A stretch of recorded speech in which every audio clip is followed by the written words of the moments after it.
El día de hoy vamos a tratar sobre un tema súper interesante. Reader ya ha hecho mención sobre estos conceptos que se tratan indistintamente en el ordenamiento jurídico, como es el derecho de sindicación o el derecho a la libertad sindical, ¿no? Que tiene su correlato esto con el derecho de huelga y la convención colectiva, ¿no? Que son los tres institutos importantes del derecho colectivo y que regulan las relaciones colectivas de trabajo, ¿no? Bien, amigos, me gustaría dar algunas pautas, ¿no? Les invito a que puedan formular sus consultas o preguntas a través del chat si desearlo participar, también pueden hacerlo levantando la manito. Bien, voy a presentar unas diapositivas que hemos presentado, se ha elaborado para el día de hoy, de manera que nuestra exposición pueda tener un orden secuencial.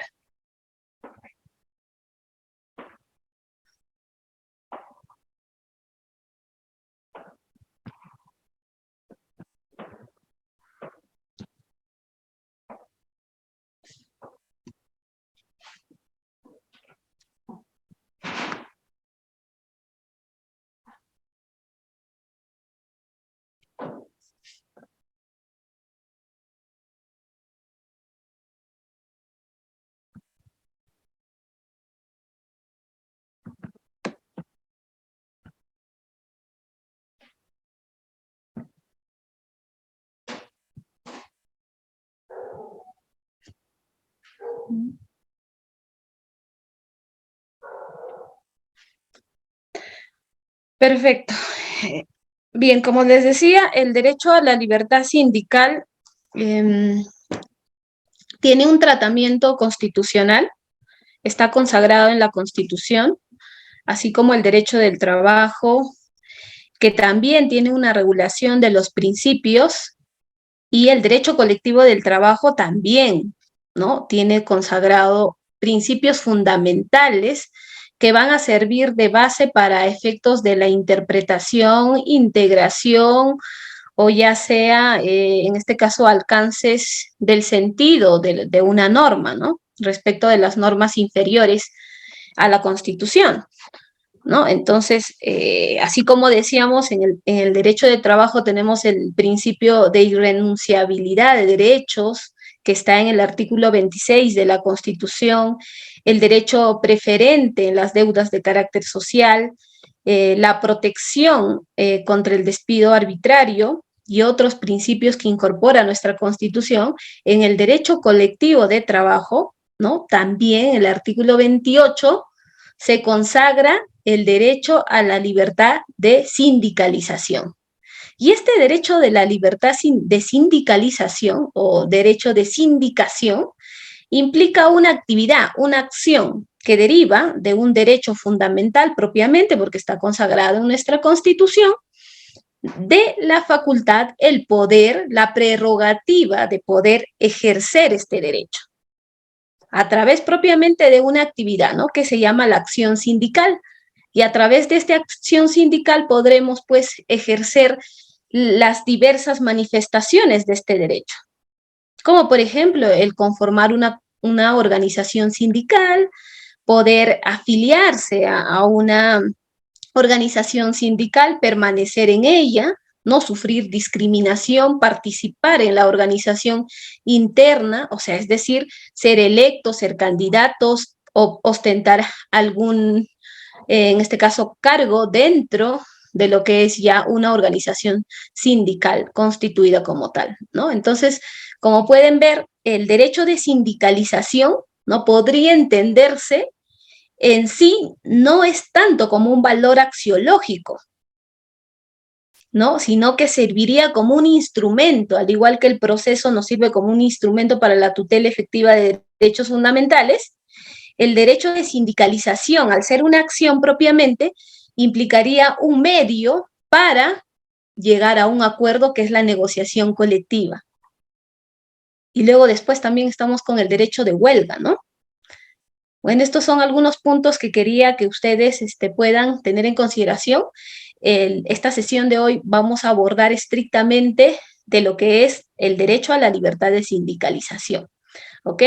Entonces, hemos dicho que está consagrado, así como que está consagrado en la Constitución, también tiene una regulación, el derecho internacional, como es la Declaración Universal de Derechos Humanos, el convenio de la Organización Internacional de Trabajo de la OIT del 87, del año 1948, que también regulan todo un tratamiento de la libertad de sindicalización, ¿no? Es una manifestación tan importante del derecho colectivo que esta, pues, como su nombre propio lo dice, ¿no? Va a tener por finalidad, en este caso, regular las relaciones colectivas, pero a diferencia que el derecho individual del trabajo regula propiamente una relación jurídica laboral, pero individual.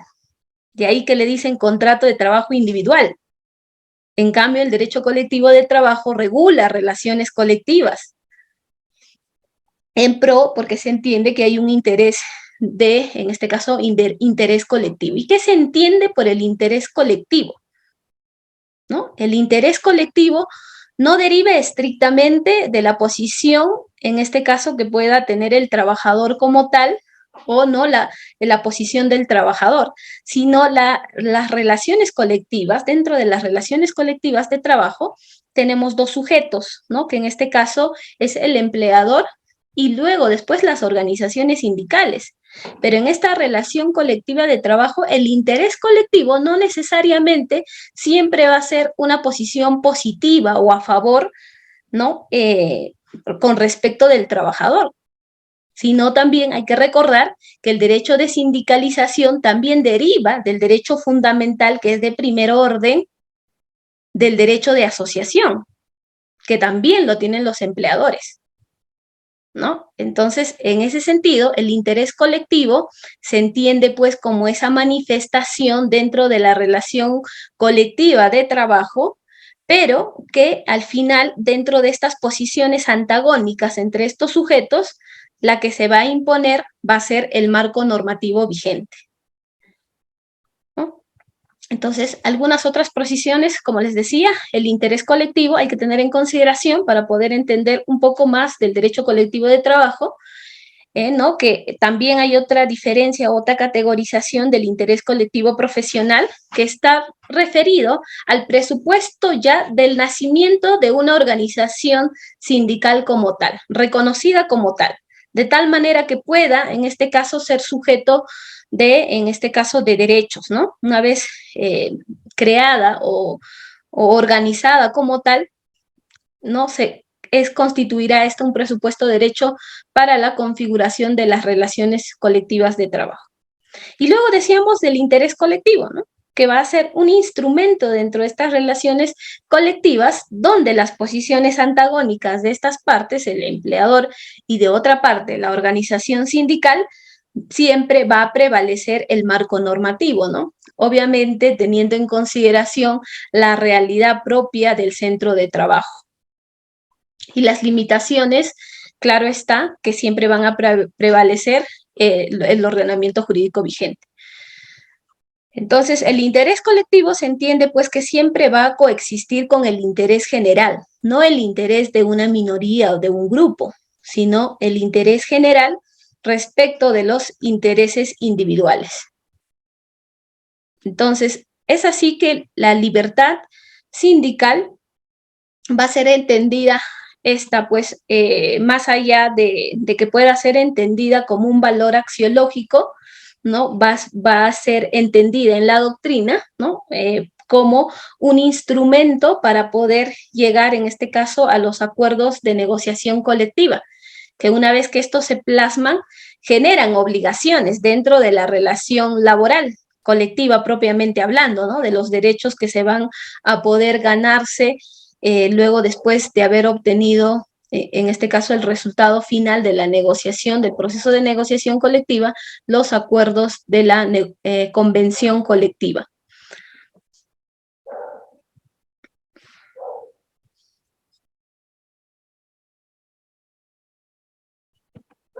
Entonces, una organización sindical siempre pues va a ser una agrupación organizada de trabajadores, ojo, como decíamos, no solamente de trabajadores, sino de empleadores, porque esto deriva del derecho fundamental de asociación, de la libertad de asociación, para la defensa y el mejoramiento siempre de la situación o condición laboral o profesional en que se encuentran estos sujetos de la economía del trabajo. Y pues se dice que es una agrupación organizada porque se rige por normas internas, en este caso el estatuto, ¿no? Todo sindicato debe tener un estatuto donde podrán regular las sanciones disciplinarias, las causales de exclusión de los afiliados, las cuotas sindicales, las formas de organización en este caso, de las reuniones, de las asambleas generales y entre otros asuntos internos que interesa a la organización sindical, ¿no? Entonces es entendida como una agrupación organizada porque se regula propiamente por sus normas internas, en este caso el estatuto u otra norma análoga, donde podrán pues regular todo lo que es lo concerniente a su organización como tal. Por otro lado, debemos tener en consideración algunos conceptos, ¿no? Entonces, esta libertad sindical es entendida como un derecho subjetivo para algunos autores, también derecho subjetivo en tanto y en cuanto es una facultad, una prerrogativa, un poder como derecho fundamental, es individual y colectivo, ¿no? De los trabajadores, no solamente de ellos, sino como decíamos, de los empleadores para poder asociarse y desarrollar sin interferencias las actividades necesarias para la promoción y defensa de sus intereses colectivos profesionales. Bien, bueno, otro aspecto sobre la libertad sindical, también tenemos esta que tiene dos vertientes, ¿no? Una libertad individual positiva y otra libertad individual negativa. La doctrina lo ha clasificado de esta manera, aunque hay algunas discrepancias, ¿no? En cuanto a lo que es la libertad individual negativa. Pero vamos a ver de qué se trata esta libertad individual positiva, la que me parece que es más clara y precisa en cuanto al desarrollo de la doctrina, ¿no? Y se entiende a la libertad individual positiva como el ejercicio como tal, el ejercer el derecho de la libertad sindical como trabajador o como empleador que me pueda corresponder, ¿no? Es la acción sindical. Entonces, va a implicar esto que en el ejercicio de esta libertad sindical puedas realizar activismo sindical. Y este activismo sindical centralmente va a ser el objeto de la libertad sindical, porque ésta tiene diferentes manifestaciones para ejercer este derecho, ¿no? Como en este caso, que puede ser una acción individual, donde va a haber un interés colectivo como tal, que en determinado supuesto podríamos ponernos, por ejemplo, que una determinada organización sindical inicia con un pliego de reclamos contra el empleador o lo presenta solicitando, en este caso, un interés determinado, ¿no? Por ejemplo, puede ser incremento de las remuneraciones. Ha pasado 10 años, hemos pasado del COVID y todo eso, pero la economía ha sido fuerte, se ha devaluado el valor monetario, ha habido una inflación, sin embargo, nuestras remuneraciones siguen igual. Entonces acudimos, ¿no? Al sindicato a efectos de poder tratar esa problemática, ¿no? Han pasado tantos años, entonces se hace toda una evaluación económica y luego después se ejerce a través de los pliegos de reclamos un proceso de inicio de negociación colectiva con el empleador, ¿no? Entonces, la acción sindical, si se dan cuenta, va a ser el ejercicio propio de un activismo sindical, ¿no? Y este sería el objeto de la libertad sindical propiamente dicho, porque esto va a permitir, pues, acciones de naturaleza sindical, el hecho también que no necesariamente va a implicar, o sea, la constitución de una organización sindical, que antes de ello, previo a ello, incluso implicará el ejercicio de poder constituir un sindicato. Y en los casos en los cuales no se cumple con el requisito de la norma, se podrá constituir una alícuota, o la famosa representación de los trabajadores afiliados a un, digamos así, sindicato, pero propiamente no es un sindicato, sino en los casos donde son menos de 20 trabajadores, ¿no? Pero son 10 más de 10 trabajadores, pueden constituirse en una alícuota y designar a un representante para que pueda cumplir las mismas funciones que una organización sindical. Entonces, esta libertad sindical implicará eso, ¿no? El derecho de poder, en este caso, realizar o constituir acciones sindicales para formar. No solamente ello, ¿no? Sino también puede darse la circunstancia en las cuales tenemos una empresa, ¿no? Donde tenemos 3 o 4 sindicatos y tal vez el sindicato, el segundo sindicato constituido ofrece mejores condiciones de trabajo y tiene mayores negociaciones exitosas. Entonces, en el ejercicio de mi derecho a la libertad de sindicalización, podré presentar mi desafiliación y no me podrán restringir o prohibir esa situación, ¿no? Ello también implicará en la libertad sindical el derecho de poder desvincularse, en este caso, de una organización sindical determinada. También implica pues la desafiliación, como decía, ¿no? Ya sea afiliación o desafiliación de las organizaciones sindicales, participar en la vida interna de una organización sindical, realizando tal vez en este caso cargos de secretario, secretario general, secretario de defensa, determinados cargos que una organización sindical se estructura o se organiza, ¿no? El presidente y todos los cargos, ¿no? Asumir un determinado cargo. Y recordarán, pues, respecto a esto también existe un fuero sindical, que justamente estos sujetos o estos actores que tienen una actividad sindical en un grado mayor a los trabajadores, en este caso trabajadores sindicalistas, porque ellos serán quienes van a organizar y dirigir estos procedimientos de negociación colectiva. Entonces, esta libertad sindical abarca mucho más desde el inicio de la organización, por eso decían, la constitución de la organización sindical será el presupuesto para dar inicio a las relaciones jurídicas colectivas de trabajo, ¿no? Entonces, implicará también permanecer en una determinada organización sindical, implicará no ser discriminado, ¿no? También que es una manifestación de la libertad individual positiva de sindicalización. Y por otro lado, aunque una cuestión cuestionable, ¿no? Que no se ponen de acuerdo en este aspecto, pero lo central es que la libertad individual negativa, ¿no? Está relacionada con un derecho de no afiliación. Porque podemos tener, y existe, ¿no? Hay trabajadores que no necesitan realizar actividad sindical y tienen la capacidad de poder negociar incluso las remuneraciones. Estamos hablando pues de profesionales, en este caso destacados o expertos profesionales, ¿no? Que pueden negociar determinada remuneración, condiciones de trabajo, cláusulas de exclusividad, entre otros puntos. Entonces, la libertad individual negativa implicará el derecho a no afiliación, porque estos trabajadores se entiende pues que pueden regular directamente con el empleador o con la empresa su condición laboral. Y esta libertad individual negativa también comprende el derecho de desafiliación frente a una posición, digamos, de negatividad o, en este caso, una decisión arbitraria de no desafiliación, ¿no?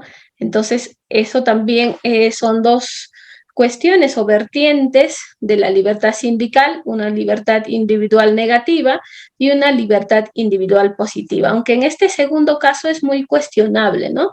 Porque se podría entender que como tanto entendido en el sentido que es un derecho fundamental, ¿no? Simplemente no ejerzo este derecho en tanto que es un poder, una facultad y una prerrogativa, ¿no? Sin embargo, les comento que también se encuentran estas dos vertientes sobre la libertad sindical.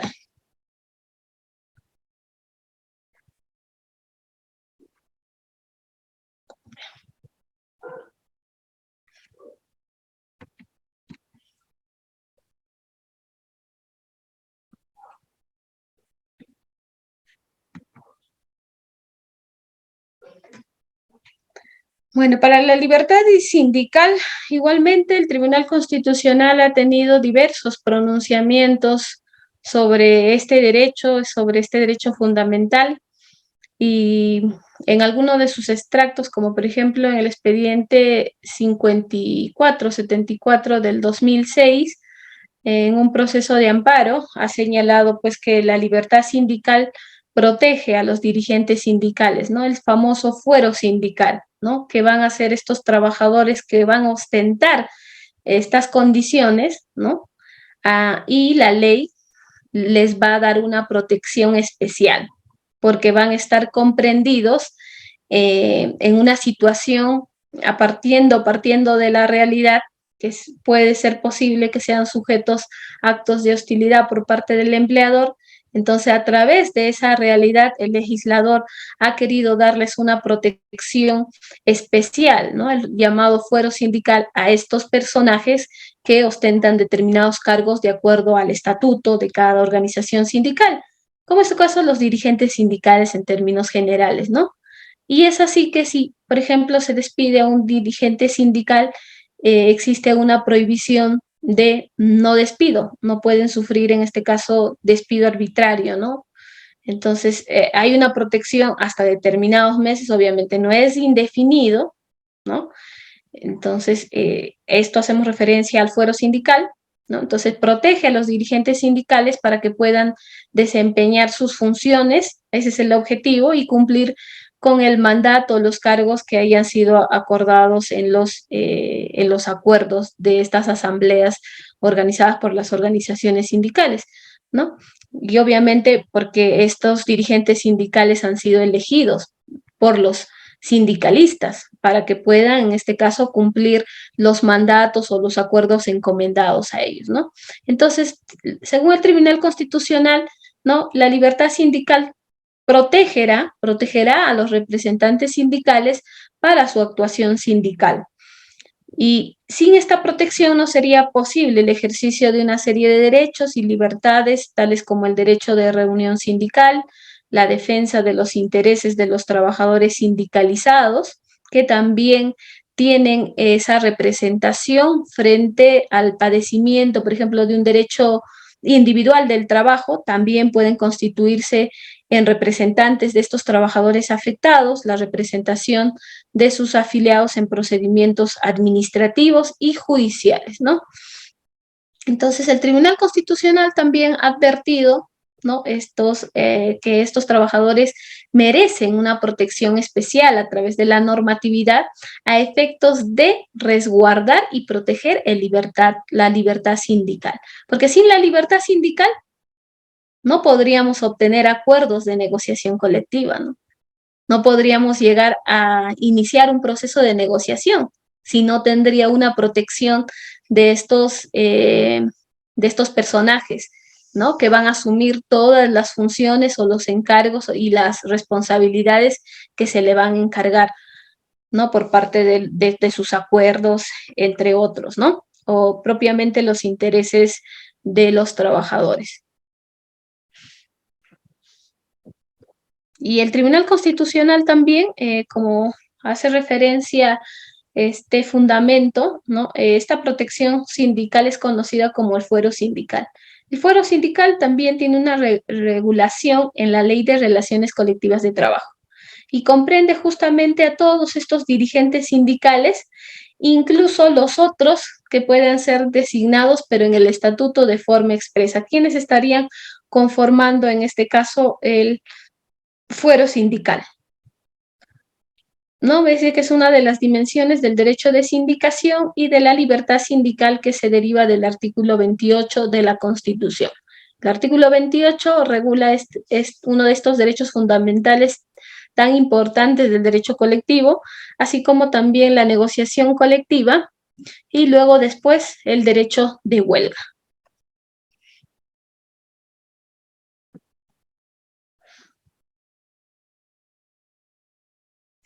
Luego también el Tribunal Constitucional, ¿no? En la sentencia 3884-2010, en un proceso de amparo, ya había señalado, ¿no?, que cuando se acusa una conducta lesiva del derecho a la sindicalización, incumbe al empleador la carga de probar que su decisión obedeció a causas reales y que no constituye un acto de discriminación por motivos sindicales.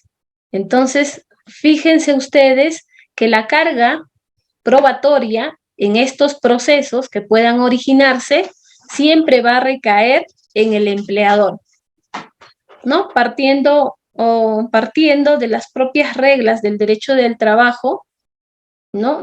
En que la posición igualmente de un trabajador siempre va a ser asimétrica con respecto al empleado. Entonces, el derecho colectivo también se tiene en consideración esos aspectos y la carga de la prueba recae en el empleador. Será el empleador quien tendrá que presentar la documentación respectiva respecto de una, digamos, una política que va a aplicar ya sea en la jornada de trabajo, en las condiciones de trabajo, o entre otros aspectos que derivan de la relación laboral, pero siempre tendrá que tener la fundamentación razonable y objetiva de por qué se ha implementado, digamos, una decisión determinada como tal, ¿no?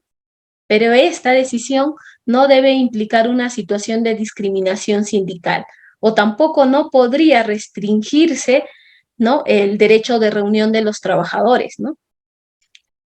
Había un caso bien sonado, me parece que era de la SUNAT, que también se fue vía proceso de amparo con el sindicato, ¿no? Porque ellos utilizaban el correo institucional, por ejemplo, para poder organizarse y establecer los horarios de reunión de los trabajadores sindicalistas. Entonces el empleador advirtió y dijo, no lo pueden hacer aquí. Emitió un comunicado, pero esa decisión estaría afectando la libertad sindical, porque estas reuniones, si se están haciéndose fuera de la jornada de trabajo, no habría una conducta, en este caso, que esté relacionada a la capacidad ni a la conducta del trabajador. Entonces, pero esta decisión política del empleador o de la empresa sí sería antisindical, discriminatoria, ¿no? Entonces, bueno, ese tema también ha estado en cuestión, pero ha adentrado a tallar, ¿no?, la libertad sindical, porque sí se estaría restringiendo con esa prohibición, sino en qué momento los trabajadores podrían reunirse, ¿no?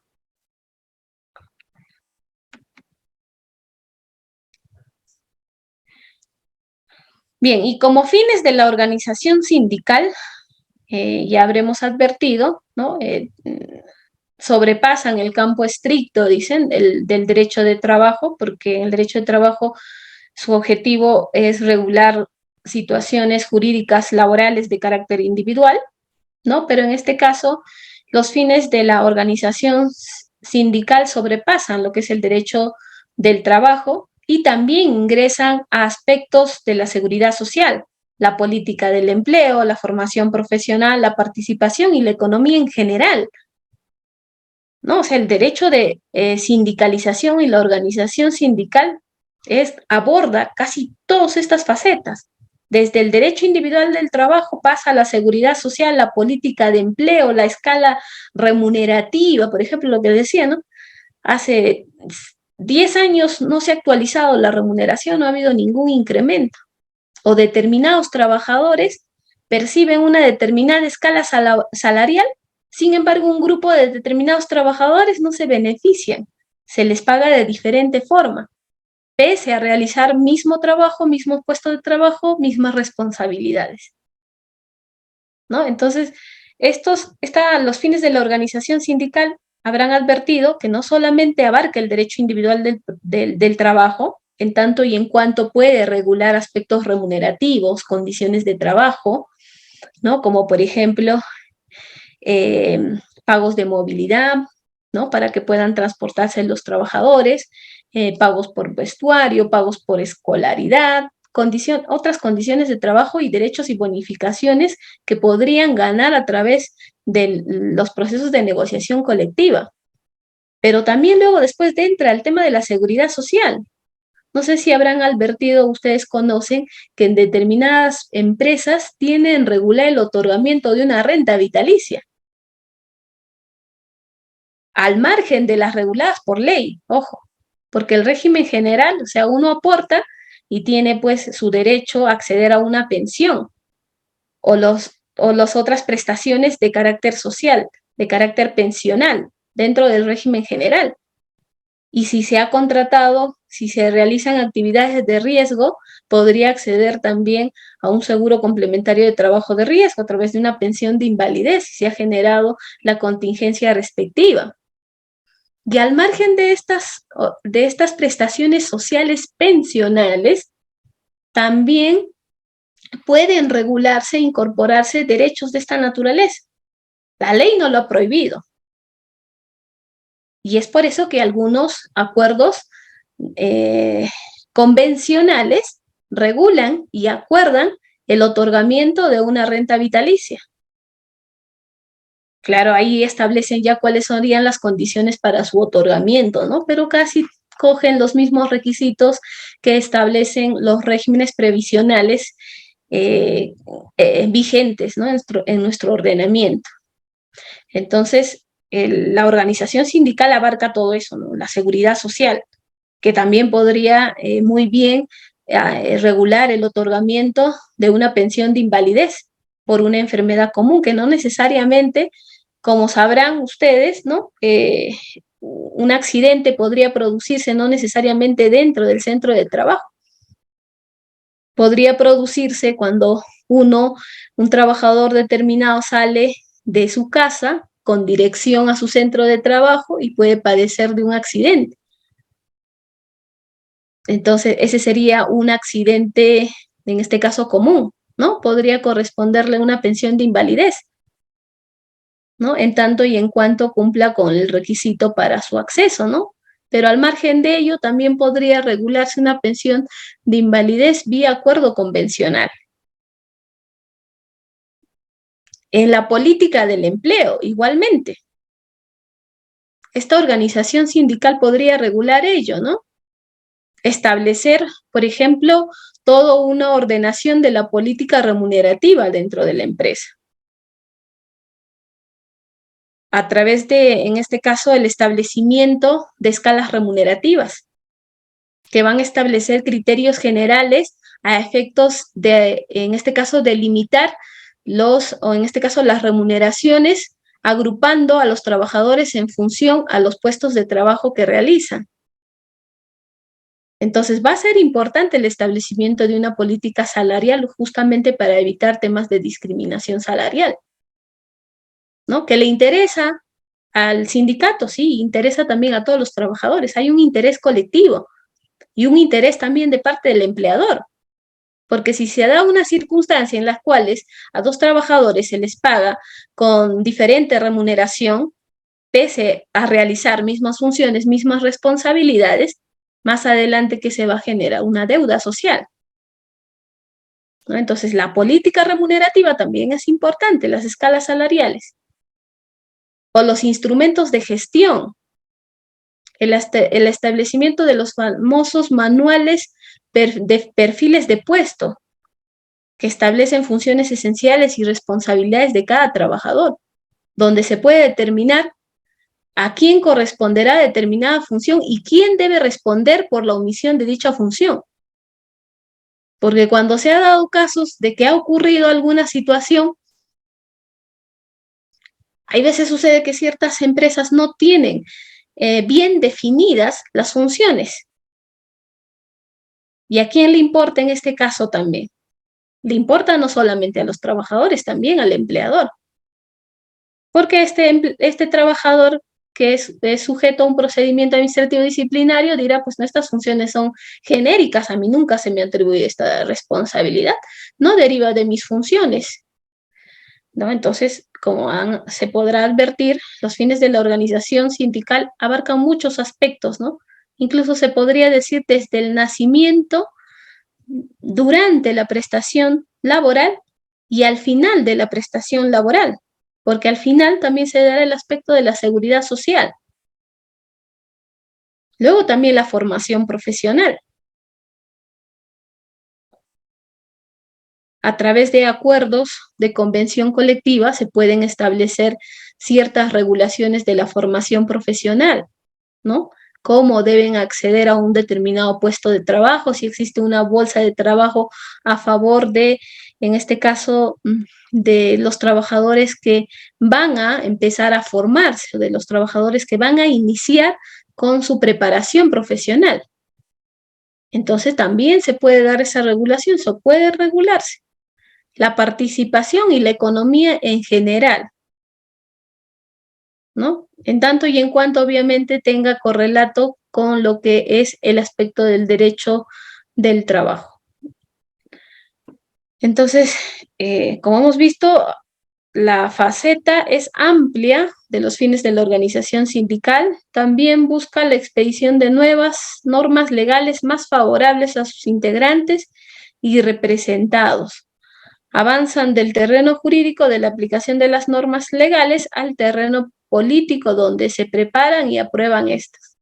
Si, por ejemplo, se establece un procedimiento con la aplicación de la normatividad general en un procedimiento administrativo disciplinario. Estamos hablando en el régimen laboral de la actividad privada.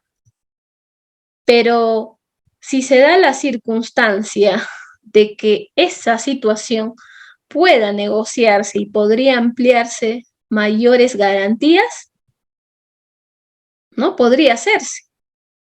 ¿Cómo? Por ejemplo, estableciendo tal vez una doble instancia o la participación de un órgano técnico que sea imparcial, de tal manera que, por ejemplo, frente a la comisión de un supuesto acto de infracción susceptible de destitución o, en este caso, de despido, pueda determinar de forma objetiva, incluso técnica en algunos casos complejos, a quién le correspondería determinada función y de ese hecho comisivo, de qué funciones derivaba o no derivaban de ninguna función. En algunos centros mineros, en las empresas, incluso tienen sus comisiones técnicas, que cuando ocurre un evento de esa naturaleza, ¿no? O riesgo que le denominan, esta comisión se constituye a efectos que determinar, como son cuestiones técnicas, a fin de poder determinar si el accidente que se ha generado obedece, en este caso, a la negligencia de las funciones del trabajador o propiamente a condiciones defectuosas que no se había establecido en el ámbito de la seguridad social, ¿no? Por ejemplo, que usualmente en los operadores de maquinaria pesada, algunas de estas líneas amarillas, que le dicen las famosas líneas amarillas, no cuentan con sensores. Entonces el trabajador tiene que aportar el 100% de su atención para evitar situaciones de colisión cuando trabaja con otras máquinas, para el acarreo de los minerales. Entonces, cuando se produce este tipo de eventos, que son casos complejos, ¿quién lo tendrá que determinar? Una comisión.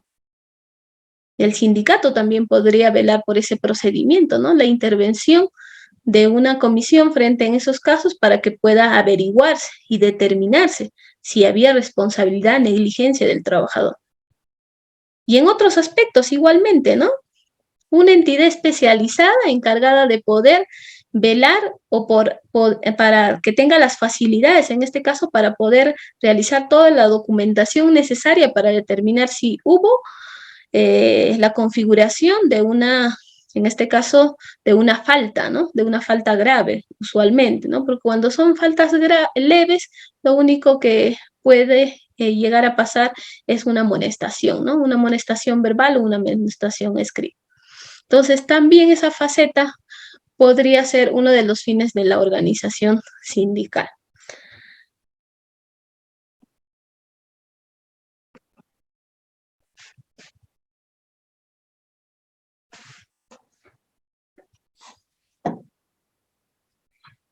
Bien, como han visto, este derecho fundamental está consagrado dentro de la OIT, la Convención 87, y está definido también como toda organización de trabajadores o de empleadores que tengan por objeto fomentar y defender los intereses de los trabajadores o de los empleadores, ¿no? El convenio 151 también hay que tener en cuenta de la OIT, que establece toda una regulación respecto de este derecho fundamental y que establece pues qué es la expresión, organización de empleador públicos, designa toda organización, cualquiera sea su composición, que tenga por objeto fomentar y defender los intereses de los empleados públicos, ¿no? Esto en el sector público laboral.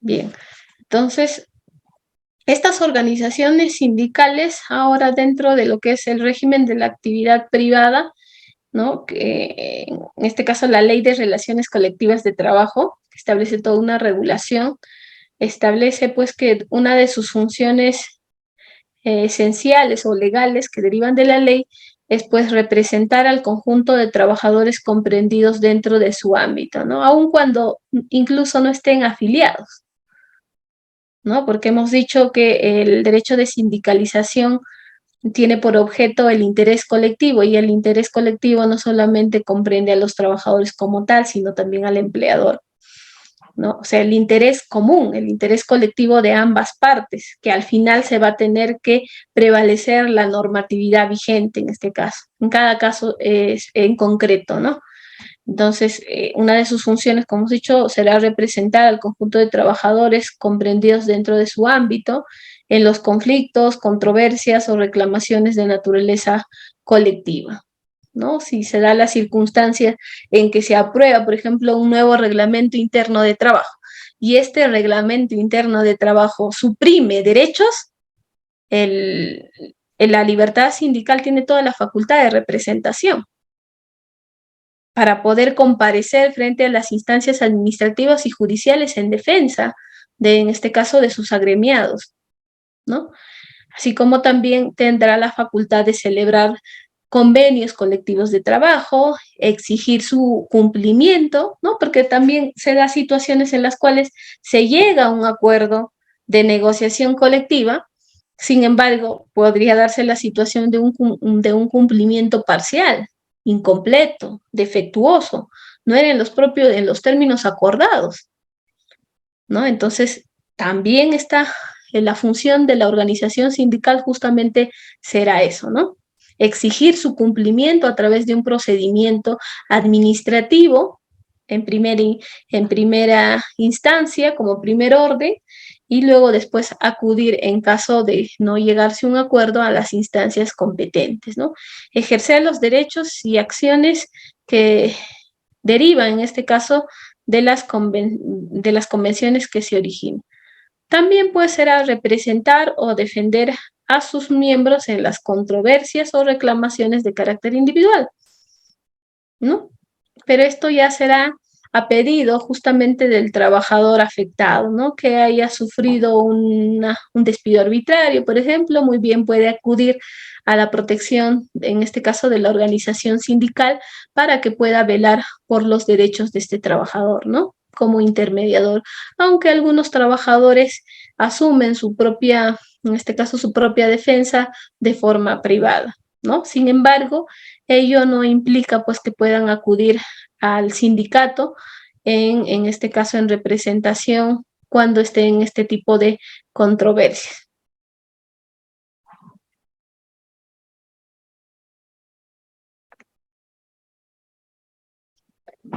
Bueno, así como tiene fines permitidos o funciones, ¿no? Permisivas que establece la Ley de Relaciones Colectivas, también tenemos pues unos, en este caso, qué cosas no debería hacer las organizaciones sindicales, ¿no? Conductas prohibitivas en este caso. Entonces, las organizaciones sindicales están impedidas de qué? Estarán impedidas en este caso, ¿no? Entre otras, en primer orden, dedicarse institucionalmente de manera exclusiva en asuntos de política partidaria. Ojo, ¿no? Sin menoscabo de las libertades que la Constitución Política y los convenios internacionales de la OIT ratificados por el Perú les reconocen. Entonces, esa es una de las prohibiciones, porque recuerdan, siempre está de por medio el interés colectivo, Y de ahí que si una organización sindical, en este caso, pues, realiza actividad política, ya no tendría sentido, ¿no? Porque justamente su creación y su naturaleza es para la protección de los intereses de naturaleza laboral colectiva. No tiene nada que ver con los asuntos políticos, partidarios. Entonces no podríamos ver pues una organización sindical que esté acompañando y sea simpatizante de una determinada organización política, ¿no? Esa es una cuestión que está prohibida por la normatividad. Entonces, se le prohíbe integrar partidos políticos de cualquier modo, ¿no? Pero, sin embargo, eso no implica la libertad de expresión, que en este caso sería no emitir, en este caso, opiniones sobre cuestiones inherentes a la política del Estado, vinculado a la situación, intereses y derechos de sus miembros, efectuar las peticiones que estimen necesarias, el derecho de petición que le correspondería como un derecho fundamental de todo ciudadano, y en este caso también no se le restringe este derecho, porque es un derecho fundamental también, el derecho de petición, ¿no? De todo ciudadano, de poder solicitar el rendimiento frente, en este caso, a nuestros representantes políticos de las gestiones que han realizado. Igual las organizaciones sindicales, si bien es cierto que están prohibidos de dedicarse en asuntos de política partidaria, eso no les prohíbe pues emitir opiniones sobre estas cuestiones e incluso solicitar el derecho de rendición de cuenta, ¿no? De las gestiones que realizan determinadas órganos, gobiernos locales, gobiernos regionales, entre otros, ¿no? Y ese derecho de sus miembros, efectuar la expresión que estimen necesarias y prácticas otras acciones propias de estas organizaciones en apoyo de sus demandas, ¿no? Entonces, la prohibición es prohibición de dedicación exclusiva en asuntos de política partidaria, mas no puede limitarse la libertad de expresión y de opinión.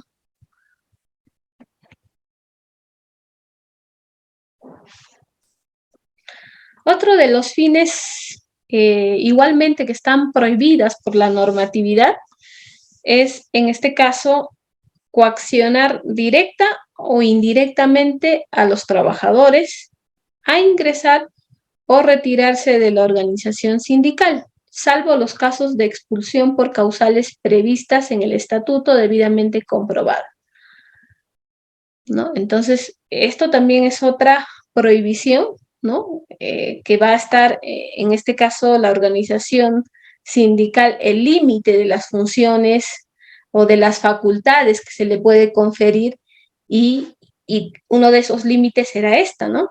Poder, en este caso, coaccionar directa o ya sea indirectamente a los trabajadores a ingresar o a retirarse de la organización sindical. O sea, no podría realizar, por ejemplo, actividades hostiles frente a un grupo de trabajadores o a un trabajador sindicalista con la finalidad de retirarlo, de expulsarlo, ¿no? Y la excepción, como toda regla existe, será pues la salvedad. Cuando estemos frente a causales de expulsión, que esté obviamente previstas y reguladas de forma expresa en el estatuto, y que estas también deberán estar sujetas obviamente al ordenamiento jurídico, ¿no? No podrían ser desproporcionales por el principio de razonabilidad. Y obviamente con el respeto de las garantías procesales, como es un debido proceso, ¿no? Bien.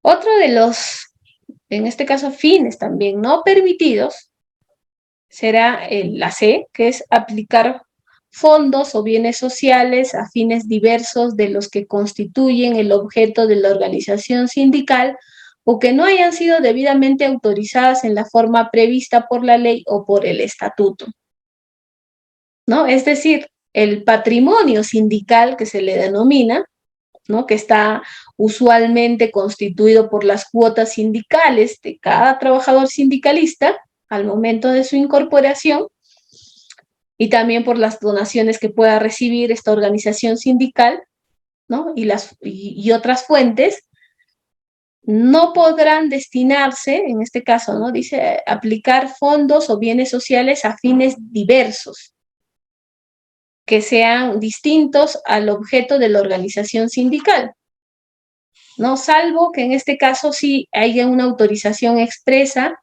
¿no? Que esté debidamente regulada por el estatuto y que esté de forma prevista por la ley,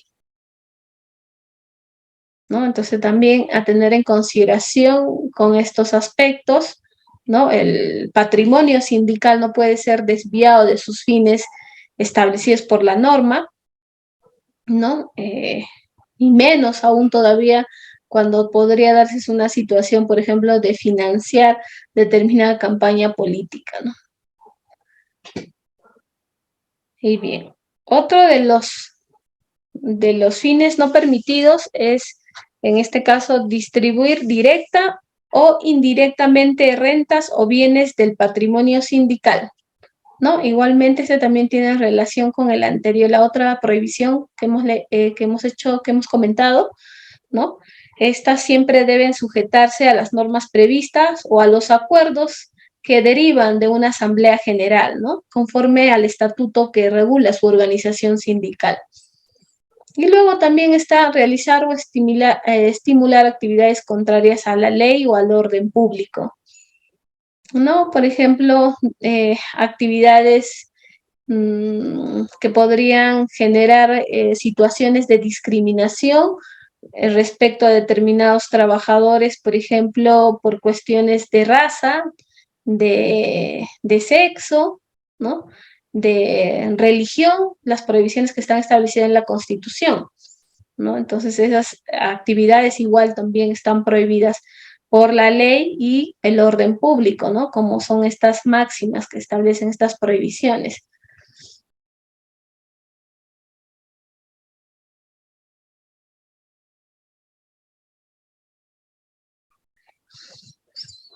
Entonces, como hemos advertido, la libertad sindical comprende varias facetas, dentro de ellas hemos comentado, ¿no? La libertad de constituir organizaciones sindicales, de poder adherirse, de no adherirse o a retirarse de ellas, a la libertad de administrar la organización, la libertad de realizar los fines de esta a través de la actividad sindical, y entre otras actividades que derivan de la libertad sindical, ¿no? Como por ejemplo ejercer los cargos, participar de las actividades sindicales, asumir responsabilidades, formar parte del fuero sindical, ¿no? Con todos los procedimientos establecidos, entre otros. Bien, hasta ahí hemos hablado de la libertad sindical, de sus vertientes, de sus funciones esenciales, de algunos aspectos que deberíamos tener en consideración, de la normatividad constitucional. Ahora vamos a hablar un poco de las clases de organizaciones sindicales, que también tienen una clasificación. ¿Ya? A ver. Me parece que alguien levantó la manito. Sí, doctora Liz, muchísimas Uh -huh. gracias. Doctor Ricardo, adelante. ¿Puede realizar una pregunta, por favor? Sí, doctora, buenas noches. ¿Me escucha? Buenas noches, le escuchamos. Adelante. Sí, sí, doctora, una consulta. En la libertad de afiliarse a un sindicato, sucede que de repente el sindicato no quiere aceptar la afiliación de uno o dos trabajadores. ¿Cuál sería el procedimiento contra el sindicato que no quiere aceptar a que se afilie esos dos trabajadores por diferentes motivos, X, ¿no? Entonces, ¿cuál sería el proceder? Muchas gracias por su respuesta. Bien, no, muchas gracias a ti por la pregunta. Eh, Muy interesante la pregunta que ha planteado el doctor. Primero hay que tener en consideración un aspecto esencial, ¿no? Que este trabajador, por ejemplo, no tenga el cargo de confianza o que no tenga el cargo de dirección. Esas son las excepciones. Pero si se trata, obviamente excepciones de carácter legal, pero si se trata de un trabajador un trabajador ordinario, que no ostente esta condición, primero, si se da esa situación de no acceso, estaría esta organización sindical contrariando y violando un derecho fundamental, que es la libertad de sindicalización. Y muy bien podría plantear un proceso de amparo, ¿no? Con la sola respuesta o con a través de una constatación. No me quieren, me han dado una respuesta negativa, escrita, mucho mejor. Con ese medio probatorio me es suficiente para poder accionar a través de un proceso de amparo frente a la afectación de mi derecho a la libertad sindical. Y el otro, si se da una circunstancia en la cual pues no hay una respuesta, ¿no? Solamente una conducta tal vez omisiva, de no respuesta, de desviación, una constatación o una reiteración. Y con esos documentos se puede accionar o interponer una demanda de amparo por afectación de un derecho fundamental, obviamente, ¿no? Que es, en este caso, la libertad sindical. Bien, a ver, seguimos con las clases de organizaciones sindicales. Tenemos las que primero por sector económico, las organizaciones del sector privado primero, luego después otra subclasificación que son las organizaciones de empleadores, y dos, las organizaciones de trabajadores dependientes, empleados, obreros u otros, ¿no? Dentro de estas también están las empresas privadas, las empresas del Estado, que naturalmente se regulan por el régimen de la actividad privada laboral, el régimen del Decreto Legislativo 728, de instituciones no lucrativas, de cooperativas y otras empresas similares, organizaciones también de trabajadores independientes.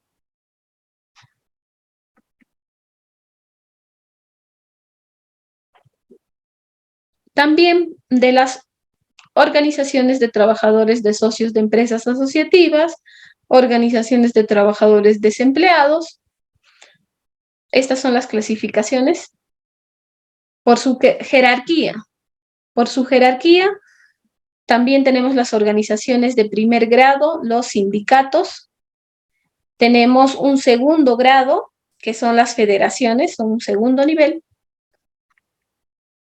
Y luego también las organizaciones de tercer grado, que son las confederaciones. Son más grandes que los sindicatos. Primero tenemos los sindicatos, federaciones, confederaciones. Vamos a ver de qué se trata cada una de estas. Bien, las organizaciones de primer grado, como decíamos, son los sindicatos, ¿no? Son sindicatos de trabajadores del sector privado que pueden estar por actividad ocupacional, de gremio.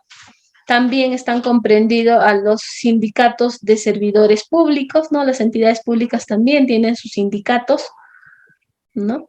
Y las organizaciones de segundo grado ya son las federaciones. Y para conformar una federación es el conjunto de dos o más organizaciones, en este caso de dos o más sindicatos. ¿Ya? De dos más sindicatos podrían convertirse en una federación.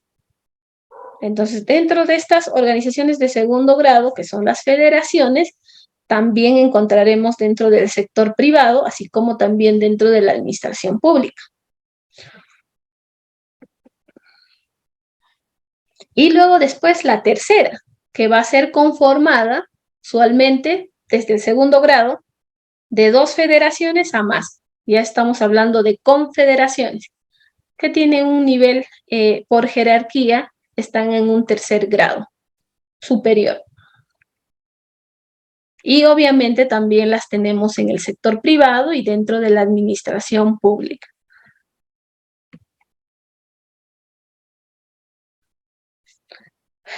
Bien, la norma ha hecho referencia sobre la regulación de los sindicatos de empresa, ¿no? Y estos sindicatos por empresa pueden ser conformados por trabajadores de diversas profesiones. Para empezar, oficios, o especialidades que prestan servicios para un mismo empleador.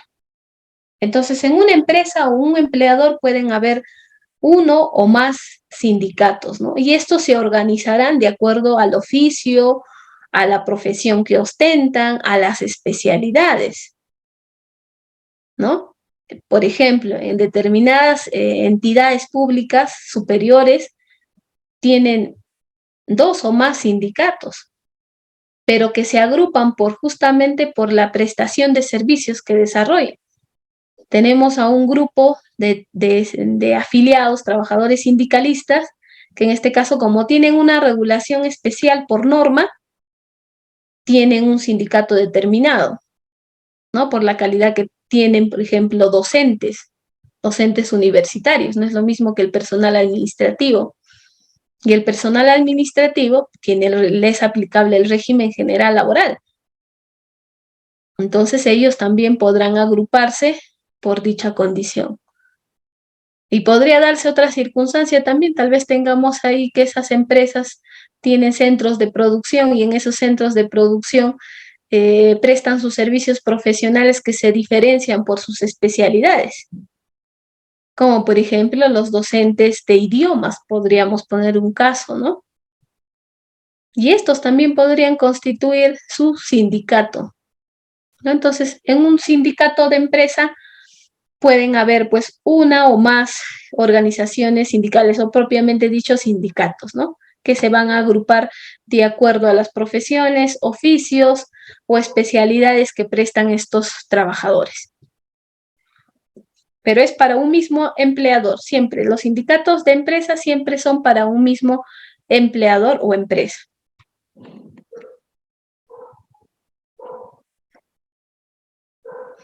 Y los sindicatos por actividad ocupacional, los famosos sindicatos de construcción civil, ¿no? Estos sindicatos también se diferencian de los de empresa, ¿no? Por la actividad ocupacional que desempeñan y reúnen a trabajadores de diversas empresas, ¿no?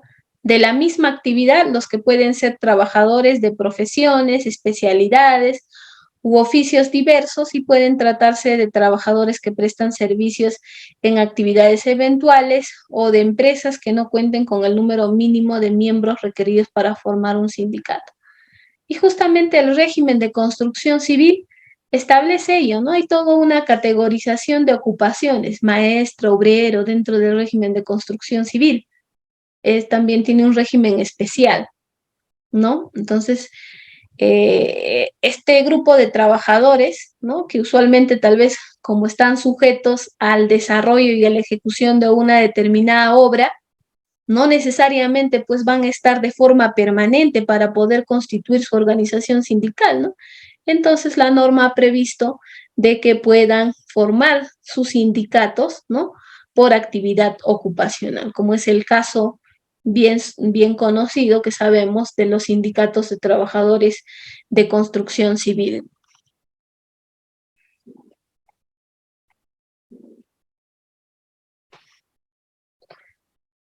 Luego también tenemos el sindicato por gremio.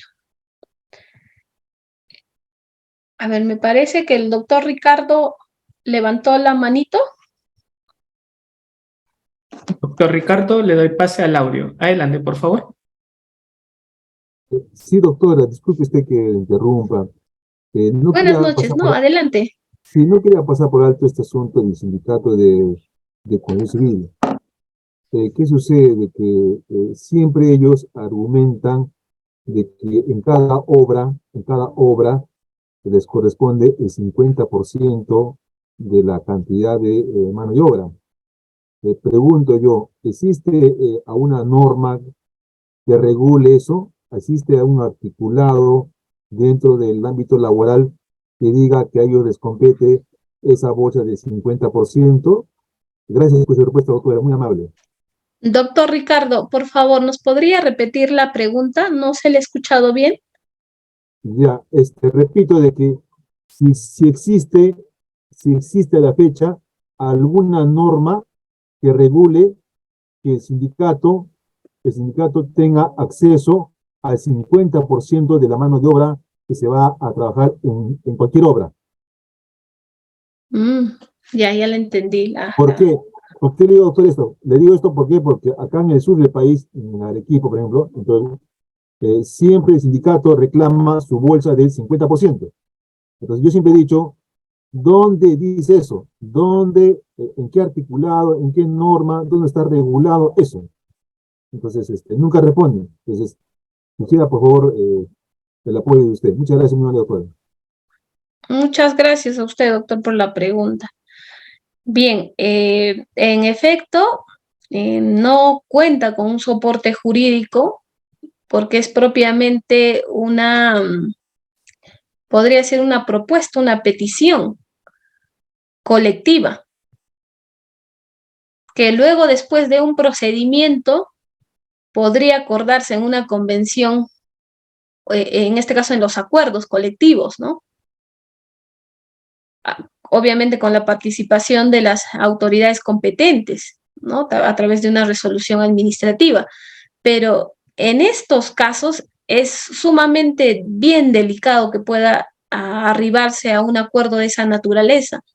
Obviamente porque la parte empleadora siempre va a velar también y le corresponderá su derecho también de asociación y de libertad sindical de poder, a través de ese derecho, también presentar una contraoferta y presentar presupuestos económicos, sus sustentos presupuestales, en las cuales esa propuesta tal vez sería desviable frente a una autoridad competente de trabajo, ¿no? Entonces, eso va a depender de cada caso en concreto, de la realidad económica de cada empresa, ¿no? Y obviamente sujeto a este procedimiento de convención colectiva. ¿Cuáles van a ser los acuerdos? El fundamento jurídico no. Más bien el fundamento que tendría que soportarse en ese caso sería un fundamento técnico, económico, de la viabilidad, ¿no? Entonces, más que nada, ese punto ya sería una cuestión económica, técnica, presupuestal, que va a ser objeto de discusión dentro de un procedimiento colectivo con intervención de las autoridades competentes, ¿no? Entonces, a tener en consideración eso, el sustento económico puede ser importante, pero fundamentación jurídica que soporte ello, no. Al contrario, más bien tendrá que partir de las realidades de la empresa si sería factible o no determinar en ese monto, ¿no? Bien, amigo, muchas gracias por la pregunta. Un tema sumamente importante. Voy a revisar ese aspecto,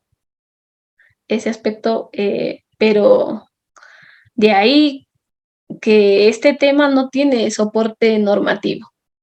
Como propuesta se puede formular dentro de un pliego, ¿no? A través de los representantes, debidamente fundamentado con una cuestión económica. Pero más allá de que exista un soporte jurídico o una norma que obligue a la parte contraria a poder arribar a ese acuerdo, no lo hay, ¿no? También sería contrario a la negociación colectiva propiamente dicha, si no, no tendríamos, incluso si se establecería una norma de esa naturaleza, sería contraria a la negociación colectiva, que también es otro derecho que está consagrado en la Constitución, ¿no? Este derecho a través del cual ambas partes van a tener que arribar a un acuerdo a través de sus propias realidades. El interés colectivo que hacemos referencia al inicio de esta sesión, ¿no? Que no solamente implica el derecho del trabajador, sino el interés colectivo implicará el interés, el bien común de ambas partes, ¿no? Pero siempre se va a imponer una cuestión normativa, que en el caso planteado no existe un soporte jurídico como tal, sino como planteamiento o petición que se puede hacer a través de un pliego de reclamos. Bien, muchas gracias por la pregunta, doctor. Vamos a seguir con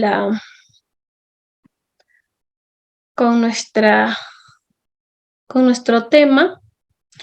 Nos habíamos quedado en los sindicatos de gremio. Estas están formadas por trabajadores de diversas empresas igualmente que desempeñan un mismo oficio, profesión o especialidad, como por ejemplo el caso de el personal que realiza los servicios de auxilio, ¿no? Como los bomberos, ¿no? Que tienen su gremio. Y lo que les decía, las federaciones que están conformadas por no menos de 2 sindicatos, ¿no? Si 2 sindicatos quieren convertirse en una federación, deberán unirse para dar inicio a una federación. Y en el caso de las confederaciones, también las confederaciones agruparán a no menos de 2 federaciones, ¿no? Con 2 federaciones podremos tener una confederación, de 2 a más.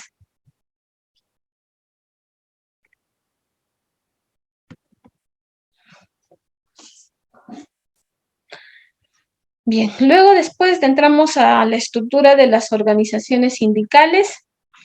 Ya, vamos a desarrollar algunos puntos sobre los requisitos para pertenecer a un sindicato, ¿no? ¿Cuáles son esos requisitos que debemos tener como trabajadores para pertenecer a un sindicato? ¿Qué dice la normatividad al respecto?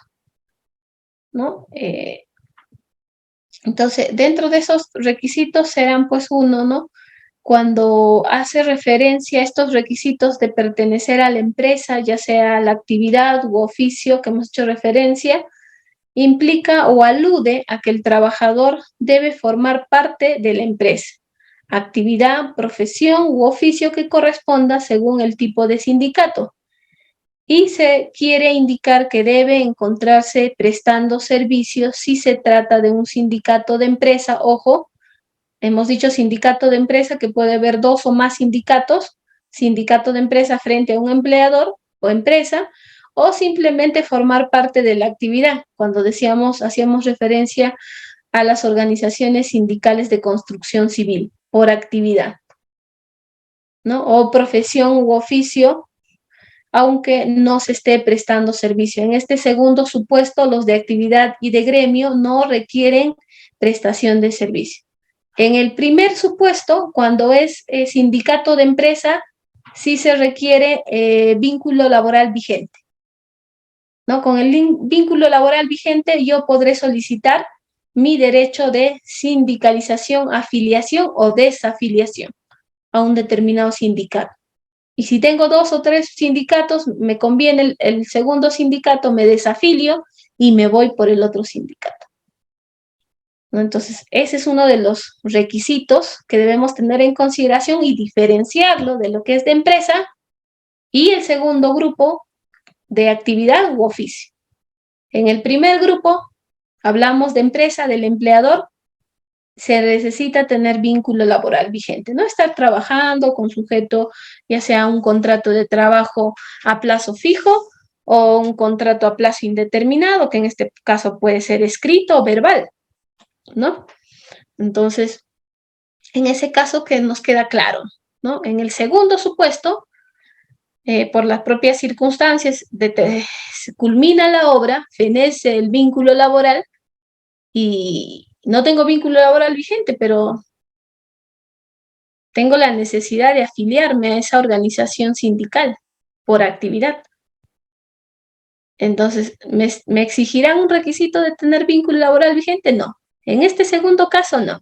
Por la propia naturaleza que decíamos, ¿no? De las actividades que desarrollan el sector de construcción civil, que las obras usualmente pues no son indefinidas, ¿no? Están sujetas a la ejecución de una determinada obra. Entonces, no necesariamente se va a requerir vínculo laboral para poder, en este caso, afiliarse a estas organizaciones sindicales en caso de actividad. Entonces, si un trabajador que está sujeto al régimen de construcción civil ha culminado esta obra determinada, ¿no? Entonces, al término, quiero ejercer mi derecho de sindicalización, ¿no? Entonces voy al determinado sindicato y solicito mi afiliación, sin necesidad de tener vínculo laboral vigente.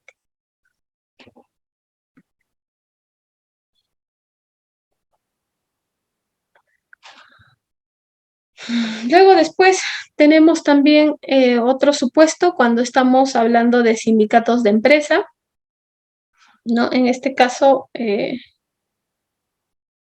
a ver, para que vean ahí, los trabajadores en periodo de prueba, en este caso trabajadores calificados o de confianza también.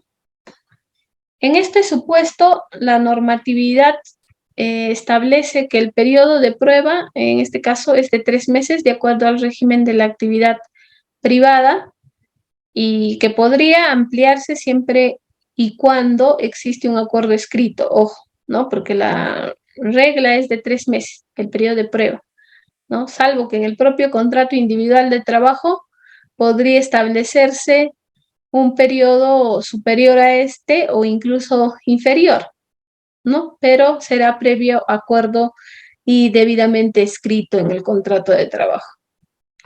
Entonces, el periodo de prueba también puede ampliarse a 6 meses si es el personal es de dirección. En el primer caso es de confianza, el periodo de prueba puede ampliarse hasta los 6 meses, y en el caso de personal de dirección, este periodo de prueba, que usualmente es de 3 meses, puede, en este caso, regularse en un plazo de 1 año, ¿no?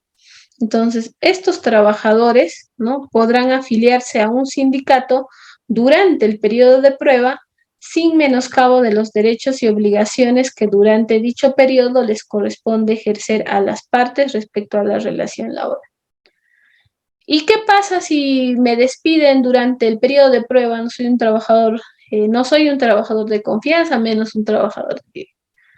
¿Y qué sucedería si antes de cumplir el periodo de prueba me despiden? Sin embargo, me he sindicalizado.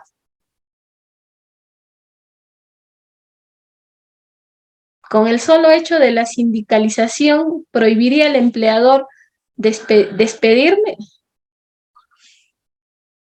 Entonces, ahí habría un tema que preguntarse, ¿no?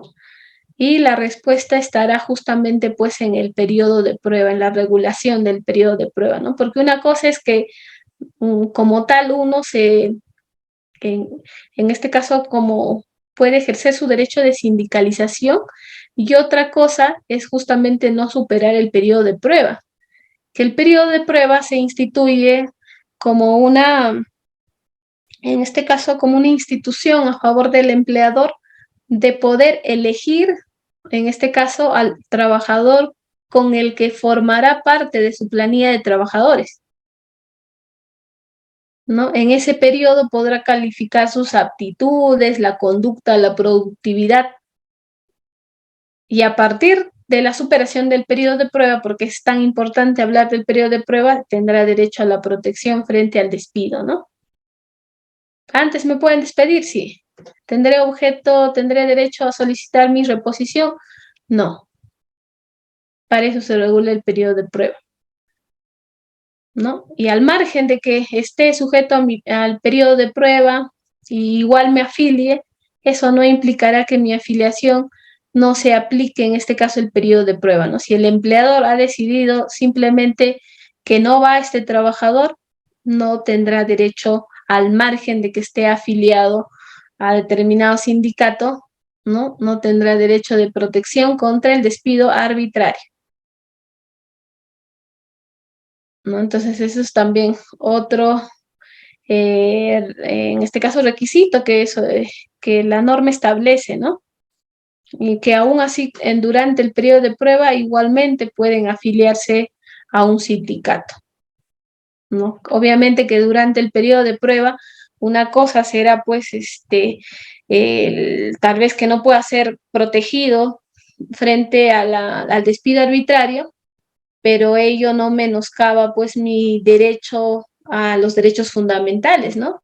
Si en ese periodo se han menoscabado y hay afectación económica y extrapatrimonial, podré accionar mi derecho frente en este caso, frente al órgano jurisdiccional competente, ¿no? Entonces hay que diferenciar, son varios aspectos diferentes, que determinada afiliación o condición no implicará una con otra cosa, ¿no?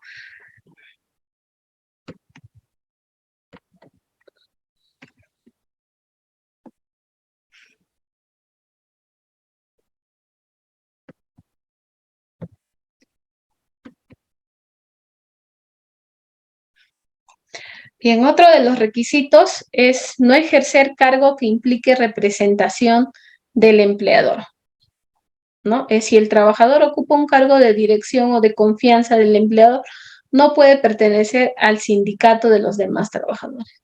Y ello deriva propiamente de la norma. La normatividad excluye a estos trabajadores. Y ustedes se preguntarán por qué. Siempre el trabajador de confianza se entiende que el empleador lo elige, ¿no? Por eso es de confianza, ¿no? Sabe de los secretos de la empresa, de los asuntos más importantes de la empresa. Y siempre va a estar a disposición y del lado del empleador, de la empresa, ¿no? De ahí que la normatividad en relaciones colectivas de trabajo, en nuestro ordenamiento, ¿no? No pueden formar parte en este caso, de la negociación colectiva, no pueden formar conformar un sindicato, un trabajador que tenga esta condición, un trabajador que sea de confianza o un trabajador de dirección.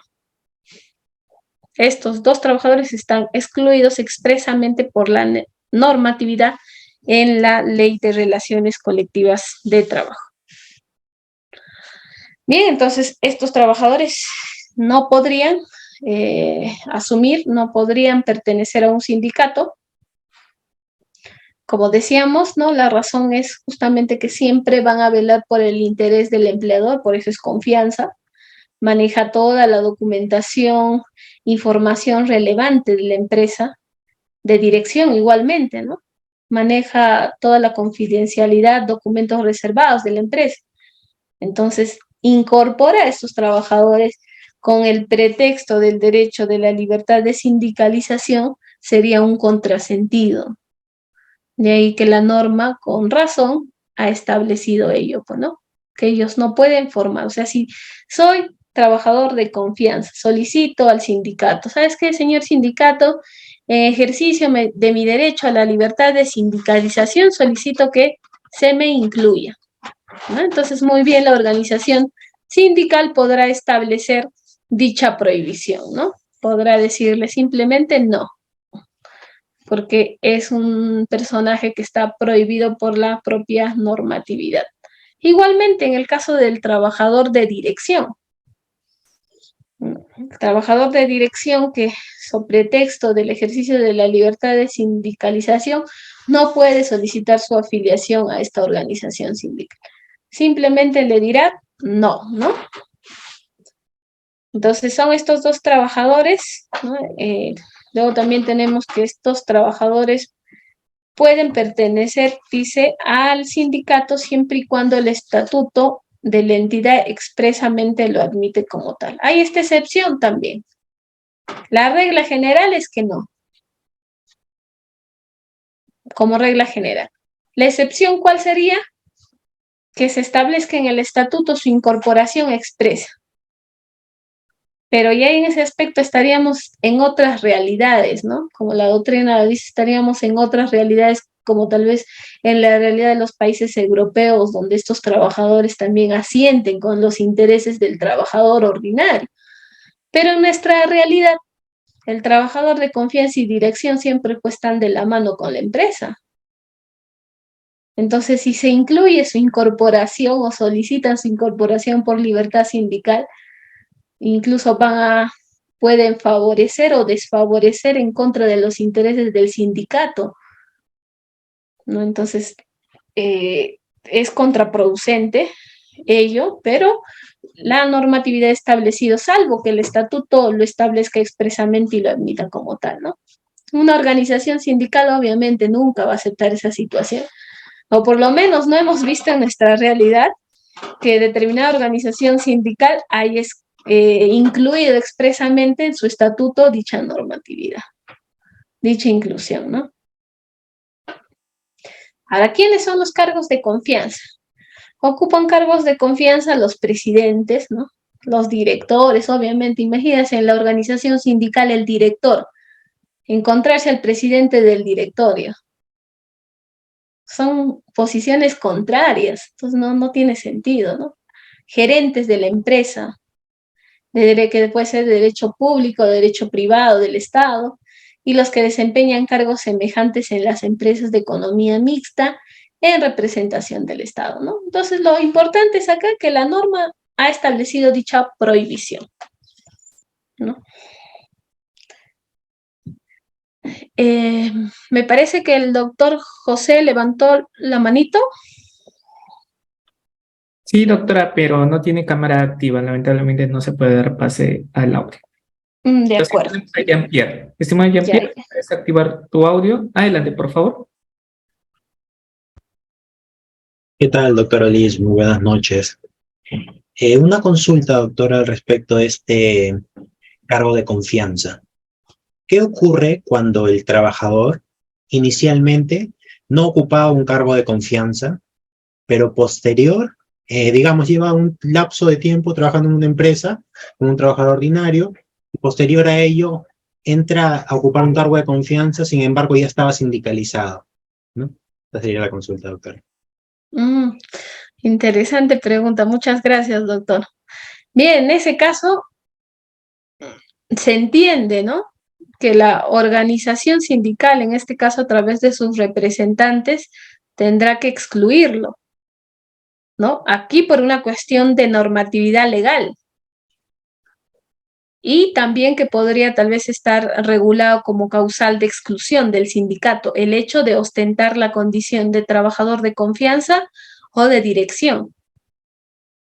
Entonces, si está regulado en el estatuto, que muy bien podría establecerse porque tiene fuente legal, de excluir a estos trabajadores que tienen la condición de confianza o de dirección. Pero si en un primer periodo tenía la condición de trabajador ordinario y luego después, pasado 10 años, ¿no? Se le ha atribuido esa condición, esa designación, desde ese momento, ¿no? Ya no podría pertenecer a la organización sindical.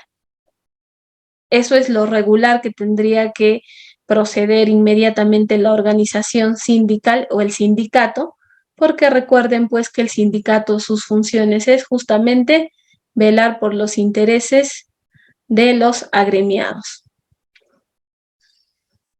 Bien, gracias. Me parece que el doctor Edwin. Sí, doctora, tenemos, doctor Edwin, está activo su audio. Adelante, por favor. Doctora, buenas noches. Buenas noches. Doctora, siguiendo la línea de la pregunta anterior, hay en casos de empresas a sus presidentes sindicatos les han dado cargos de confianza con el fin de opacar, digamos, un tanto la sindicalización. ¿Podría decirse que se queda descabezado este sindicato y llamarse a nuevas elecciones o cuál sería el procedimiento en este caso?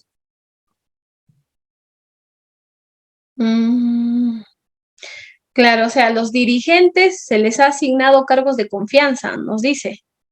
Sí, así es, o sea, están sindicalizados, asumen el cargo de presidencia y posterior, pues la empresa, a fin de opacarlos o callarlos, les nombra con cargos de confianza, ¿no?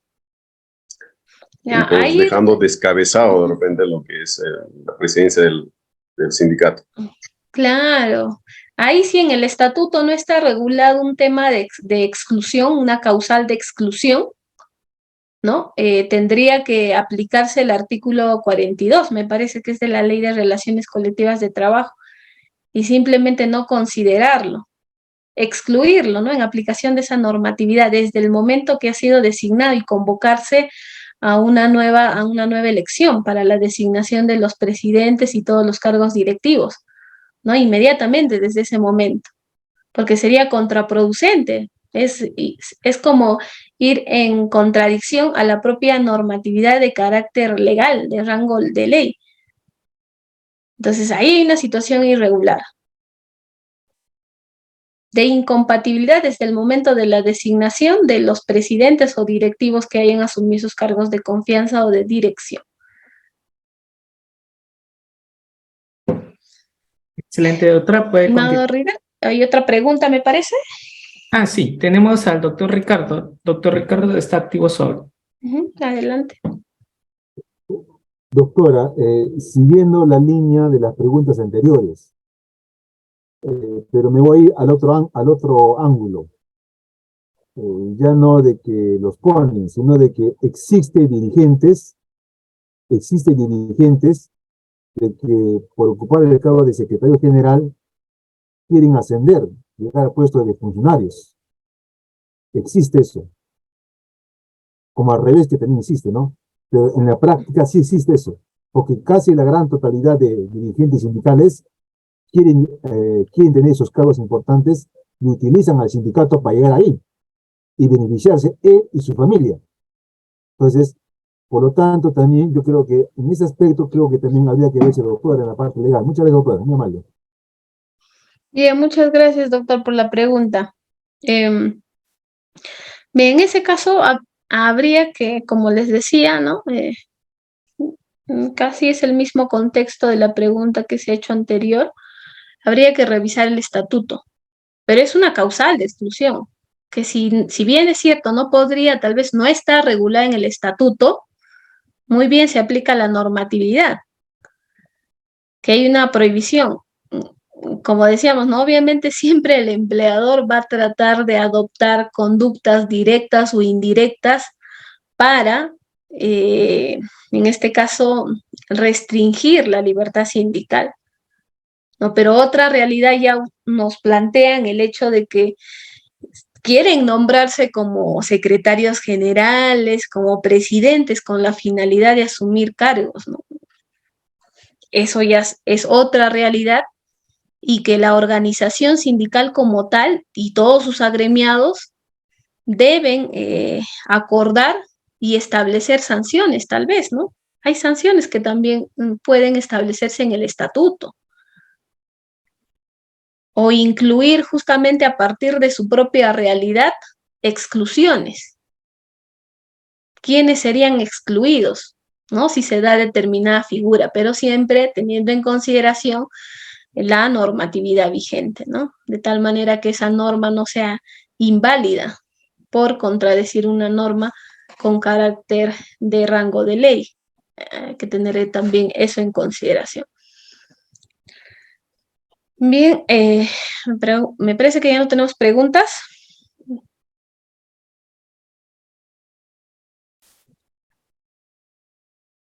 Entonces, seguimos. A ver. Entonces, ya hemos dicho, otro de los requisitos es no ejercer cargos que impliquen representación del empleador, ¿no? En este caso, los presidentes, directores, gerentes de empresa, ya sean de derecho público, de derecho privado, cuando se trata de las empresas del Estado, y los que desempeñan cargos semejantes en las empresas de economía mixta en representación del Estado.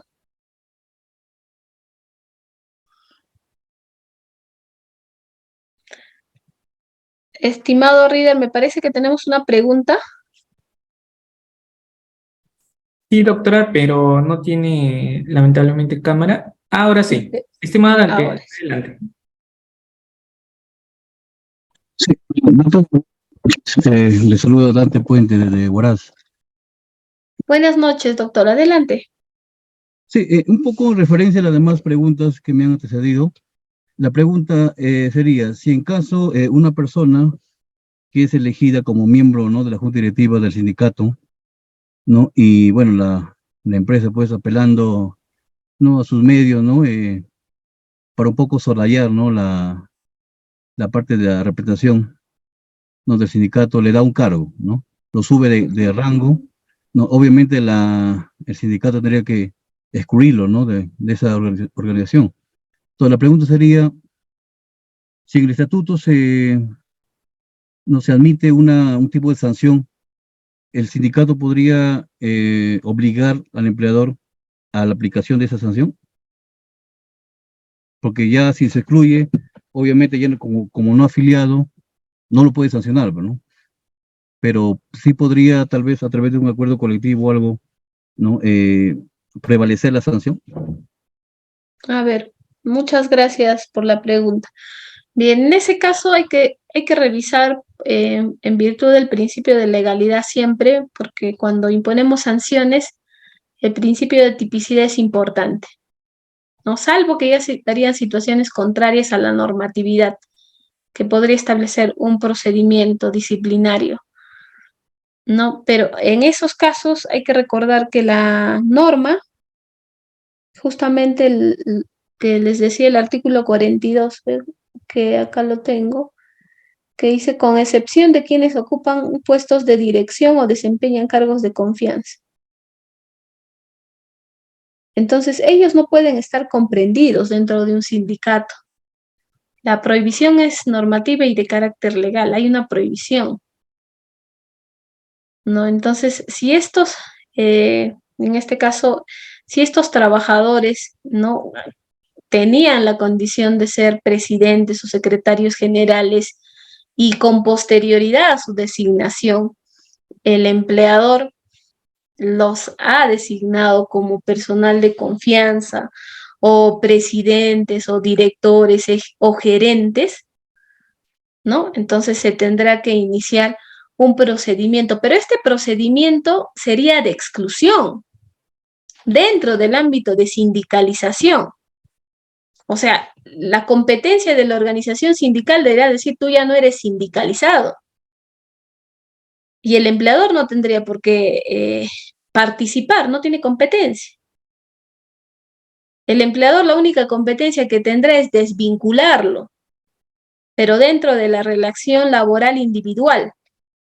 Pero en una relación colectiva es distinta.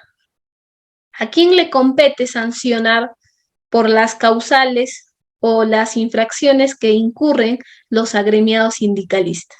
No al empleador, sino únicamente le corresponde a la organización sindical, sin intervención del empleador. Al igual que, en este caso, a quien le corresponderá la decisión de desvincular o iniciar un procedimiento de sanción.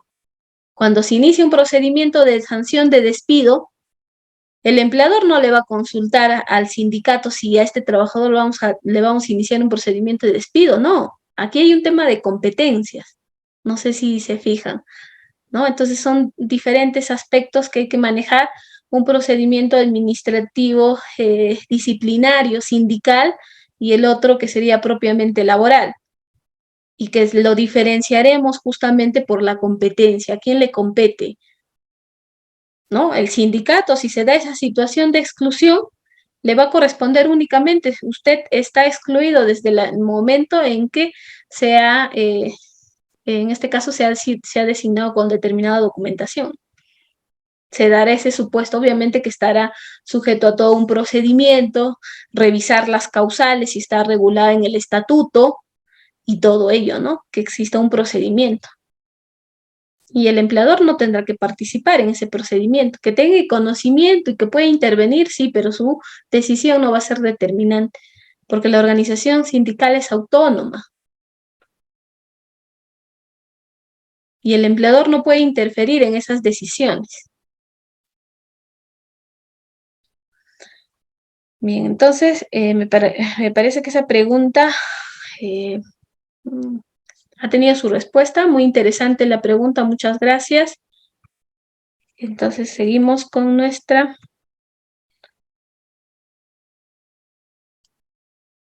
Otro de los requisitos para pertenecer a un sindicato es no estar afiliado a otro sindicato, o sea, la simultaneidad, ¿no?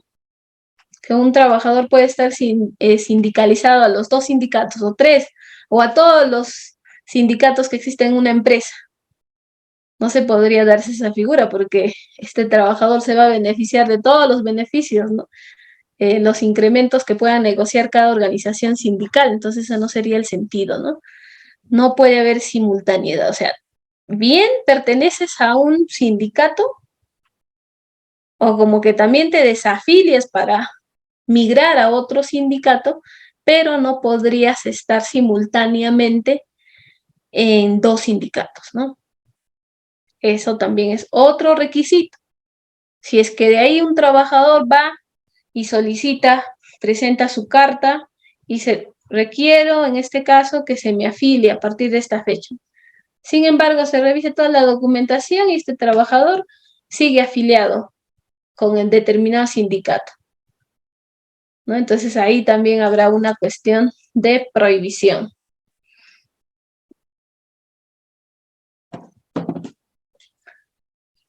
Entonces, un trabajador, ¿no? Entendemos, solo puede estar afiliado a un sindicato. No es aplicable al que trabaje en 2 o más empresas o ejerciendo además una actividad independiente en las cuales tiene derecho a ser defendido.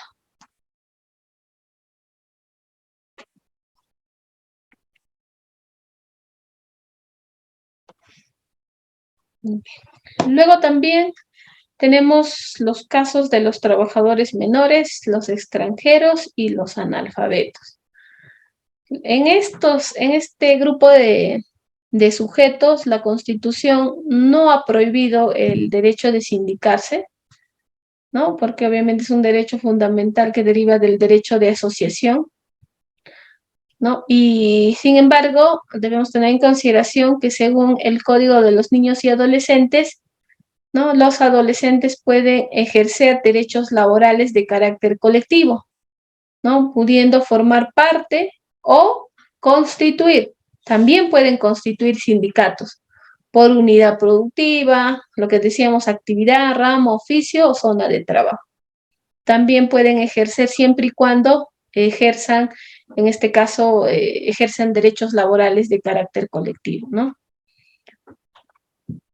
Y ahora, por otro lado, los trabajadores pueden ser peruanos o extranjeros, alfabetos o analfabetos, ¿no? No existe, en este caso, norma que pueda privar a los extranjeros de la libertad sindical, ¿no? Porque naturalmente es en favor de los intereses de las relaciones colectivas de trabajo.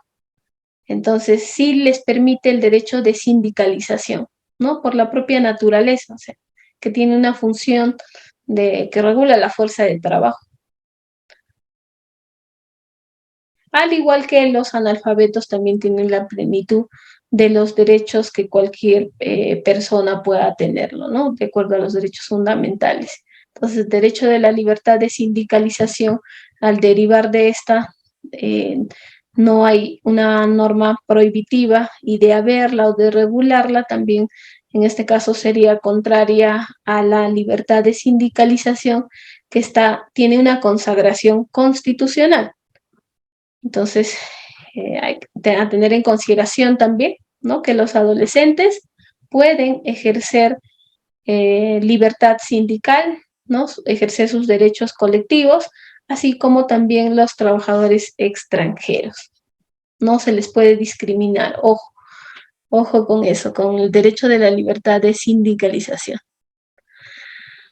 Bien, amigos, hemos dado por terminada este tema de hoy, que es la libertad de sindicalización. Me pongo a disposición de ustedes si alguien quisiera hacer una pregunta.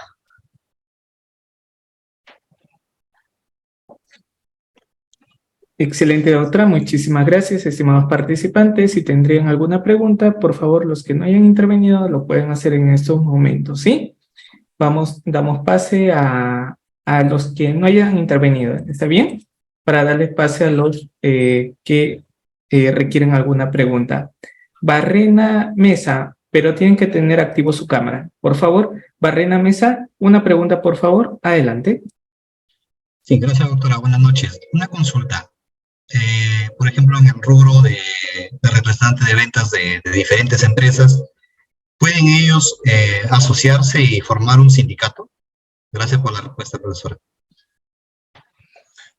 Muchas gracias por la pregunta. Claro, en efecto, el derecho de libertad de sindicalización no solamente es una facultad, prerrogativa o poder que le corresponde al trabajador. Hemos dicho que también le corresponde al empleador y puede asociarse a través de su derecho a la libertad de sindicalización positiva, o como también tener derecho a no asociarse. Y más aún todavía con el artículo, en este caso, 2, ¿no? Que regula los derechos fundamentales, derecho de asociación. Y puede asociarse en este grupo para que ellos puedan velar por sus intereses, ¿no?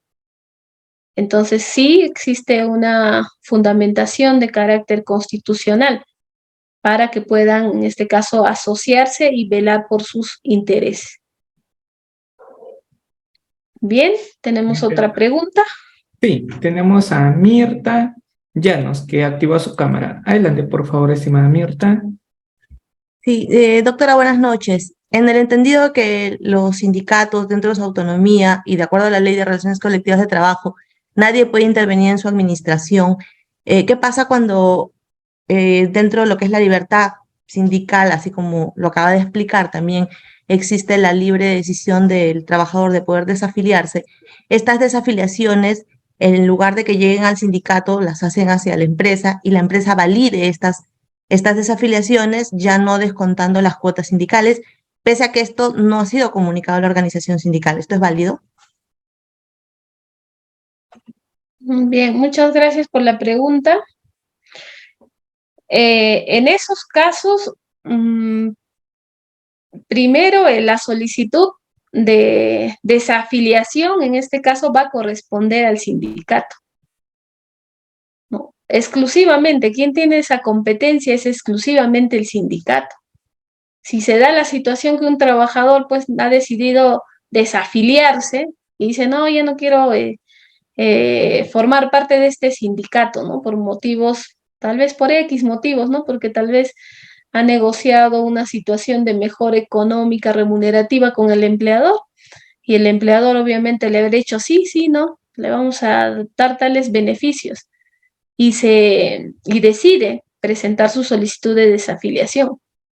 Pero en este caso, si se da la situación que no hay una respuesta, ¿no? Y el empleador, en este caso, o como el sindicato va a decidir sobre si lo desafilia o no desafilia, obviamente no va a haber una comunicación al empleador, porque el trabajador que es desafiliado o la aceptación de desafiliación inmediatamente es puesta a conocimiento del empleador. Frente a esa circunstancia había una vulneración al derecho a la libertad de sindicalización en su vertiente positiva, ¿no? Y así estamos hablando de lo que hemos aprendido en la sesión de hoy. Entonces, muy bien, tendría que accionar vía amparo, en este caso, ¿no? Ante el órgano jurisdiccional, a efectos de que pueda defender la violación de este derecho a la libertad de sindicalización, sin perjuicio ello, ¿no? Siempre de presentar una solicitud al empleador poniendo el conocimiento de la solicitud de desafiliación para efectos de que desde ese momento no se efectúen los descuentos por cuotas sindicales. Ojo, ¿no? Una cosa es que yo proteja mi derecho de libertad de sindicalización, y si está de por medio las cuotas, poner en conocimiento del empleador.